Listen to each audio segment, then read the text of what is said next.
Hey, Cowboy Nation, let's get into some football. Let's get into some football talk. It's been a minute since we talked football. Since I talked football with you. The thing is, there's a lot going on.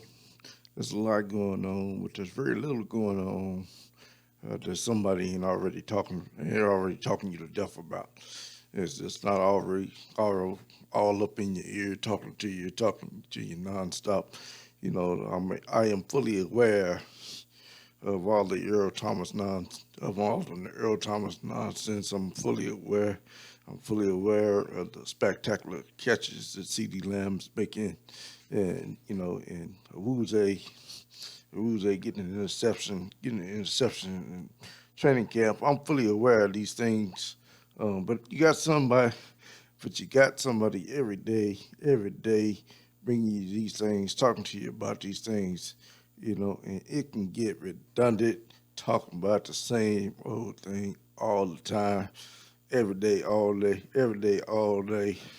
When you've already talked about it. So let those who want to talk about it. My only thoughts on the Earl Thomas situation is outstanding player really, but I'm really just tired and over the drama. Every time some player get cut or some player can't get along on this team or can't fit into his own locker room, you know, the Cowboys being used as a place, man, as a place to pick up the trash, to pick up the trash as a landing spot. Cowboys always be a landing spot for some player that some other team don't want, and really, just I'm over the whole thing. I'm over the whole thing. I'm over the whole thing. We have beat a dead horse about safeties. We beat a dead horse about it. We talked all. We talked about what's the kid's name? Jamal Adams. We talked about Jamal Adams all season. All off season. Before that, it was Earl Thomas. Before he went to Baltimore, and we at a point now to where we're getting ready to start the season. And we ready to roll. We ready to roll. We got Ha Ha Clinton Dixon, we got Xavier Woods, and hey, we just ride into the season with what we have. And if we just pick up, we pick up a safety, we pick up Earl Thomas, then great. The guy's got exceptional talents. Don't want to diminish his play and his ability to contribute to the team from a physicality standpoint. But at the same time, we're trying to build chemistry. We're trying to get ready. We're trying to get buy-in and everybody on the same page to go win a championship. And to come, to introduce a new variable into the mix. 2, 3 weeks before the season. I don't know how that's gonna work out. With a player, that you bring into your locker room, specifically because he had bad behavior. He had bad behavior in another place. So I don't know how that goes. And the reality of it is that whole situation is really concerned. It's really concerning to me because this is NFL football. And I remember over the years. Um, there's fights all the time in training camps. All the time, there's fights in training camp. For somebody to get released or fired over a fight in training camp leads me to believe that there's more going on and more to the story. So I would say you gotta know what you're getting in. Gotta know what you're getting into. You gotta try to figure out what it is. They ain't telling us about this player, because generally, typically speaking, you don't release a player. You don't release a player. Particularly a Pro Bowl elite type player is Earl Thomas over damn fist fight. So something problematic there. Now let's get into what I really want to talk about at hand, which is really um, our second year guys. I want to talk about our second year guys and stepping up to the plate, stepping up to the plate. Who we got in the fold, who was with us, riding with us last year, and either did or did not make the team. That was kind of in the wins. Or didn't play very much, and maybe they should have, or maybe they shouldn't have. You know, where are we at? Where were we at with our last crop of guys? Because typically, in football, football on the NFL level, it takes 2 or 3 years, really to develop most players. Not a whole lot of players just come out of the gate ready to play first year. Now, some, they end up playing first year because of necessity and because of injuries and because of roster spots opening up. And some of them are just play above the projected level, So some end up playing first year. I'm not saying that. No, I'm not saying that. No, but the majority of players, they take a year two development.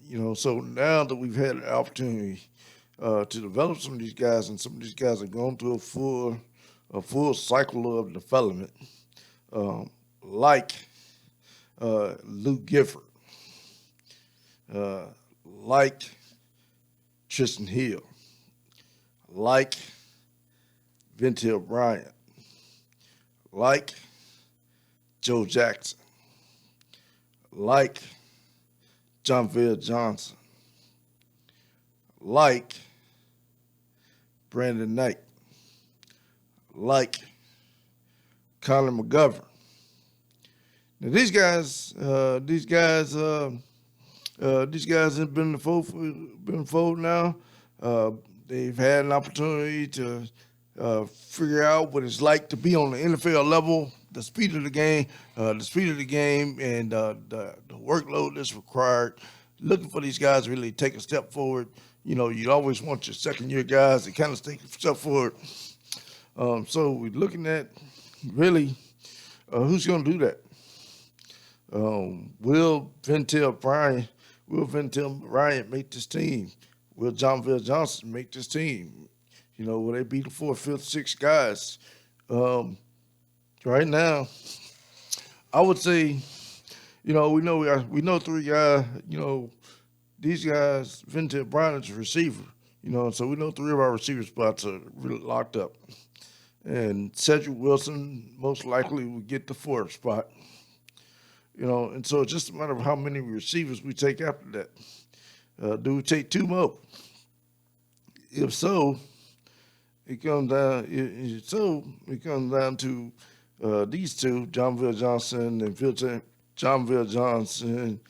Ventil Bryant.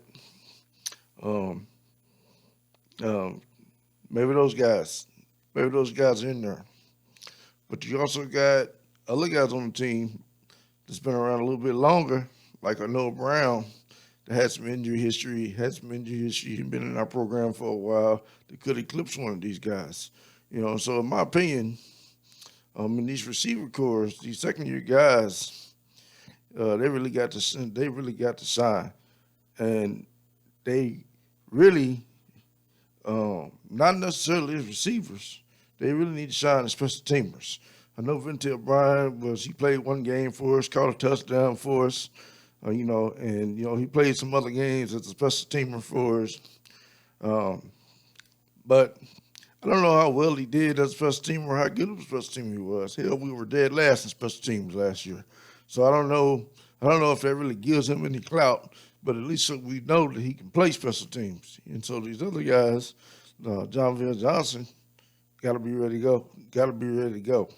And some of these other position groups, that may also be true. That might also be true for Luke Gifford. Luke Gifford, he was having a strong camp, then he got injured. But in every indication that at least I saw, he was ready. He was ready to take that step forward. I'm interested to see what he does this year. Whether he makes the team this year and what his playing time situation look like, and if he and if he can really um, and really get there, um, I don't know.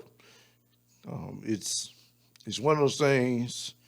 If I think about it, you have LVE, you have the Jalen Smith, you have Sean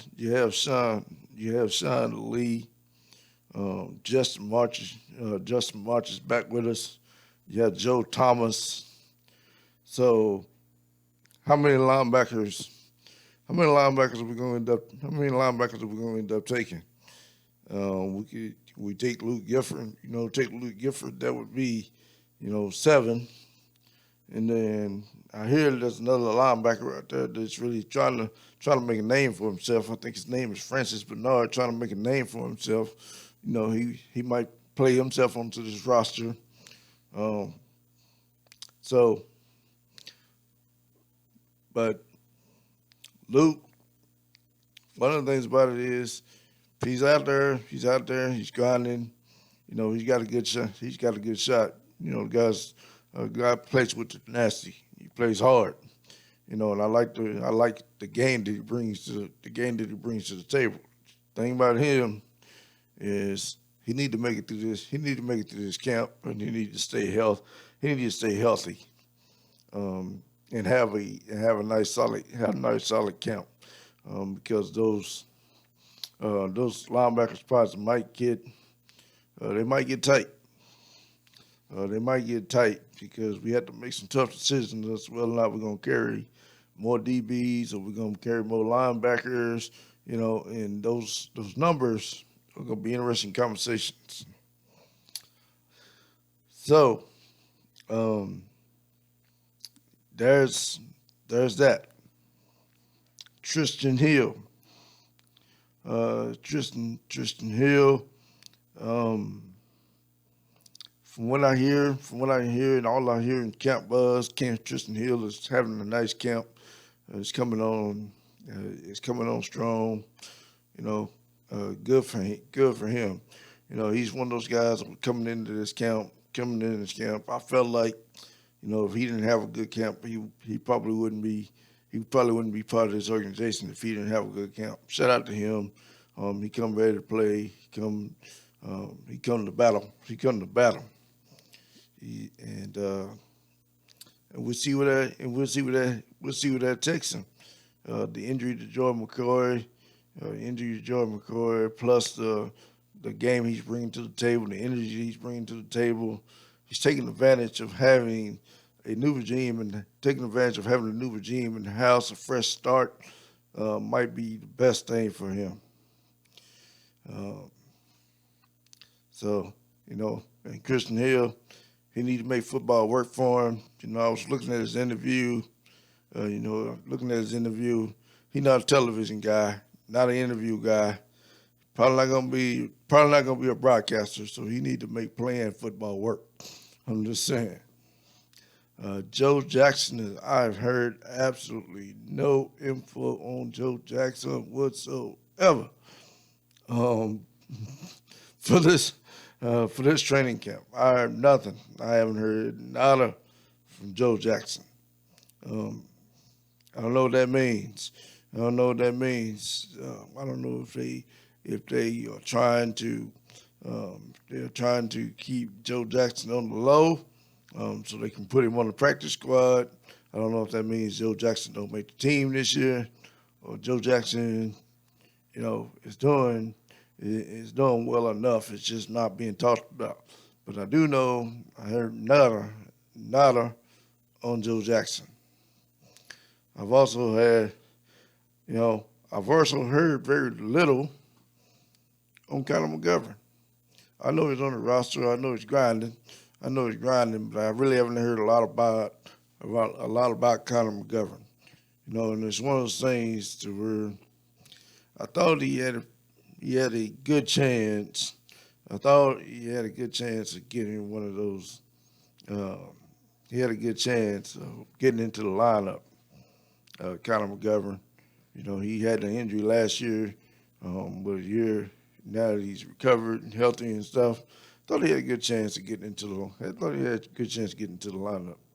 Um, Now I don't know if he can play his way into the starting lineup. He may he may end up being a backup at best.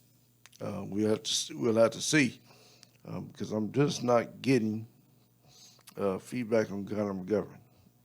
Or he may be balling. He may be balling. They just not telling us. Um, it's hard to know, particularly this year. It's hard to know this year because in reality, um, in the absence of preseason games, and camp being the way it is, changed to Dallas, and most of the camps is closed, and you really don't get a lot of viewing footage other than what they release and stuff. You don't have that training camp footage you used to get from fellow YouTubers and people and media people that's on the scenes. You don't have that second set of eyes, that third set of eyes that brings it to you to where you can see it for yourself. And so you can't really see any of this stuff for yourself other than the watered down highlight reels that they give you. And so uh, this year, more than any other year, it's hard to know what's going on with the boys. And you gotta look high and low to find information on the boys. Other than some interviews and officially released Dallas Cowboy footage, ain't nothing out there. So that's that. But anyway, lastly, Donald Wilson. Donald Wilson, safety, having a great camp. Having a great camp. Uh, which is good because he's gonna need that. He's got a good shot at getting that. Kayvon Frazier type of role. But it's gonna be interesting. It's gonna be interesting if he can hold off the competition.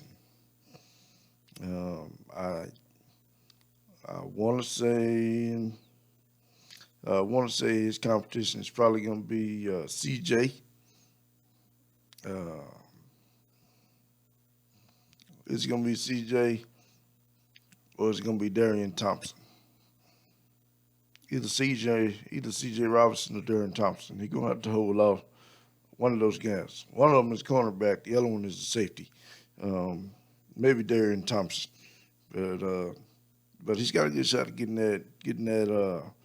that that that Kayvon Frazier type of role and being in the lineup this year, and that's great. And last person I want to talk about is Chris Restry. Chris Restry, 6'4". I thought he would turn the page this year, but I'm not hearing anything about him. Not a lot of no conversation about him. Um, so whether or not he makes his team or not would be, in my mind, questionable. Tony Pollard. Tony Pollard is a second year guy. Second year guy. I didn't really mention him. I didn't really mention him because I didn't really mention him or say anything about him because he is in my mind, although he's Zeke's backup, he's a starter in my opinion. He's with the Cowboys. He's in our two back set. He's gonna make the team. He's not going anywhere. Tony Pollard is in like Flynn. As far as I'm concerned, his you can write his name in permanent Sharpie. He's not in dry erase like some of these other guys. So that's good for him. It would have to take something catastrophic to take Tony Pollard off the roster. So anyway, I'm Cowboys Broad. I don't talk way too long. 20 minutes, way too long. If I kept you too long, bored you to death, I'm sorry. Uh, but sometimes I get to run my mouth about the Cowboys. Get to run my mouth about the Cowboys and end up talking longer than I should. I'm a slow talker anyway. But please forgive me if I buzz you to death. I talk too long. I'm trying to make these videos shorter, um, shorter and conducive in respective of your time. Anyway, I'm Cowboys. Anyway, I'm Cowboys abroad. Thank you for tuning in. Thanks for checking me out. I'm out.